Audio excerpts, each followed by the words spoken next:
Hi అండి. చల్లని సాయంత్రం వేళ కమ్మని మిల్ మేకర్ పకోడీ వేసుకుందామా?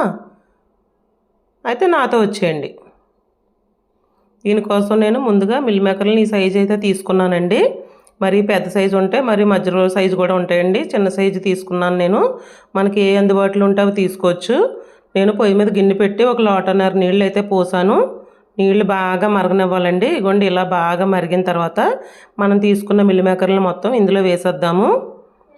ఇవి 150 గ్రాములు అండి. ఇవి మిల్ మేకరు.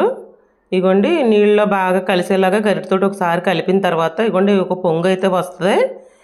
మరీ ఉడకకూడదండి ఇవి. ఒక పొంగు వచ్చిన తర్వాత స్టవ్ ఆఫ్ చేసేసి ఇలా వడకట్టేసుకుందామండి. నీళ్ళు వడకట్టేసుకుని పక్కన పెట్టుకుందాము.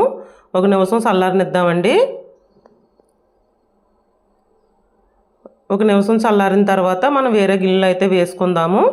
ఇగోండి గిన్నెలో వేసుకున్న తర్వాత వీటిని పసుపు అండి, 1/4 టీ స్పూన్ పసుపు అయితే వేయాలి. 2 స్పూన్లు కారం అయితే వేయాలి. సాల్ట్ అండి, ఒక అర స్పూన్ సాల్ట్ అయితే వేయాలి. చూసుకుని వేసుకోవాలండి సాల్ట్. స్పూను అల్లం వెల్లుల్లిపాయ పేస్టు, 1 స్పూన్ గరం మసాలా అండి. ఇవన్నీ వేసిన తర్వాత ఒకసారి కలిపేసుకోవాలి. తర్వాత శనగపిండి అయితే వేయాలండి. 2 స్పూన్లు శనగపిండి వేయాలి. కారం ఇందులో ఎక్కువే పడుద్దండి, ఎందుకంటే మిల్ మేకర్లు చప్పగా ఉంటాయి. దానివల్ల కారం 2 స్పూన్లు అయితే వేసుకోవాలి. ఇగోండి ఈ విధంగా కలుపుకున్న తర్వాత పక్కన పెట్టుకుని పొయ్యి మీద ఆయిల్ అయితే పెట్టుకోవాలి. ఆయిల్ బాగా వేడెక్కిన తర్వాత మనం కలుపుకున్న మిశ్రమాన్ని ఇలా కొంచెం కొంచెంగా వేసుకోవాలండి. చాలా బాగుంటుందండి ఈ పకోడీ. చల్లని సాయంత్రం వేళ మనకి ఇది 5 నిమిషాల్లో అయిపోద్ది.